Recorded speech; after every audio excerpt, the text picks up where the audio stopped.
Hello everyone, সকালে আমার norms আসার পরে বিকালে আমরা ডিসাইড করি আমরা একটু ঘুরতে যাব। দেন আমরা আমাদের আশেপাশে রেডি হয়ে ঘুরতে চলে গেলাম। এই তো এখানে আমরা দুজন বের হয়ে গিয়েছি, আমাদের দুজনের এত কথা কথা তো শেষই হচ্ছিল না।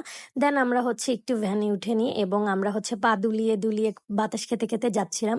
আজকে আমরা যেহেতু ম্যাচিং ড্রেস পরেছি এবং আমাদের জুতাও ম্যাচিং, সো এই তো আমরা ঘুরতে বের হলাম এবং আমরা চলে এসেছিলাম এই খোকসার বোট ক্লাবে। জায়গাটা মোটামুটি অনেক সুন্দর এবং বিকাল হওয়ার কারণে সূর্যের আলোটা খুবই বেশি সুন্দর লাগছিল। এখানে তো আপু ছবি তুলে নিচ্ছিল, আমার দেবর এখানে তাদের ছবি তুলে দিচ্ছিল। দেন আমরা একটু ছবি তুলে নিলাম এবং আশেপাশের ভিউটা দেখছিলাম এবং আমাদের খাবার আসতে লেট করছিল বলে আমরা একটু বসেছিলাম, আড্ডা দিচ্ছিলাম এবং নিচেও তাদের বসার জন্য অনেক সুন্দর জায়গা আছে। দেন আমাদের মোমো চলে আসে।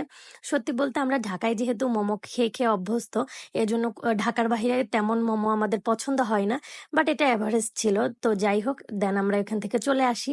আসার পরে একটু বাজারের মাঝখানে আসি, এখানেই তো তাল ছিল এবং গরম গরম পেঁয়াজু এবং চপ ভাত ছিল। তো আমরা এখানে একটু চপ এবং পেঁয়াজুটা ট্রাই করলাম। আমি পেঁয়াজু খেয়েছিলাম, পেঁয়াজুটা মজা ছিল। অ্যান্ড আসার সময় আমরা একটু ললি কিনে খেতে খেতে চলে আসি।